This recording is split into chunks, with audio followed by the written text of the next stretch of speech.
The New York Steakhouse is probably up there among the city's most iconic dining establishments, along with dollar slice pizza restaurants and bagel stores.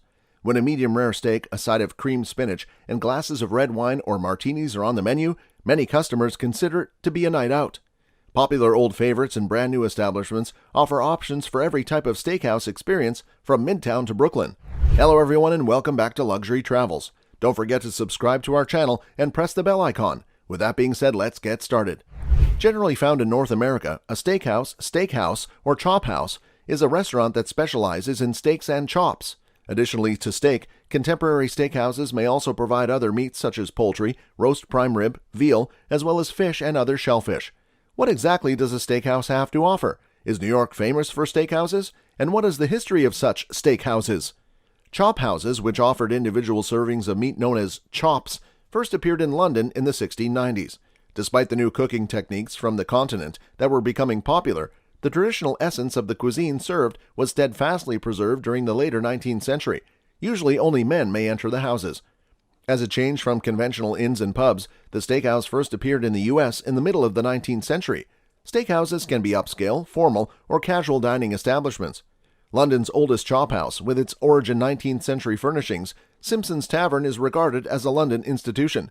The Old Homestead restaurant in New York City, founded in 1868, is the country's oldest steakhouse still in operation. Before then, New York City had chop houses like David Patullo's Cobweb Hall, which was noted for its mutton chops and also included beefsteaks, lamb kidneys, bacon, and potatoes on the menu. Steakhouses can be found in the USA nowadays. 1. Porterhouse Bar and Chill. The Porterhouse lives true to the restaurant's moniker at Columbus Circle, but it's not the only beef cut or option available.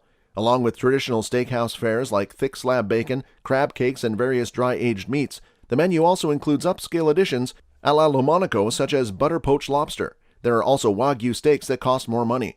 2. Gallagher's Steakhouse. This storied New York City restaurant was once a speakeasy during Prohibition and didn't change into a steakhouse until the 1930s. Dean Pohl, a restaurateur from Long Island, bought it in 2013 and immediately renovated it. Nevertheless, he kept up the restaurant's meat cooler, one of the few dry-aging chambers for steak that is still open to the public and visible from the street. Additionally, it's one of the few steakhouses in the city that uses charcoal grills. Start with the bacon-studded clams casino, then follow it up with a unique dry-aged steak, fries, and a wedge salad with blue cheese dressing. For the greatest prime rib in the city, make a reservation in advance, accepts bookings. 3. Fogo de Chão Brazilian Steakhouse. Don't be fooled by this large nationwide chain of Brazilian steakhouses with a catering hall vibe. Fogo de Chão's Rodizio can easily compete with some of the city's more Germanic-leaning steakhouses on both quality and price. Servers bring over big plates of mashed potatoes, delicious plantains, access to a major salad bar, and an infinite supply of flavorful, well-seasoned meats for a predetermined cost. There will be too many cuts to name here, but you can anticipate filet, picanha, lamb chops, alcatraz, chicken wings, bacon-wrapped meats, ribs, and more. 4. The Grill. Due in large part to the iconic room designed by Ludwig Mies van der Rohe and Philip Johnson, Major Food Group's upscale chop house continues to be one of the most upscale locations to eat beef.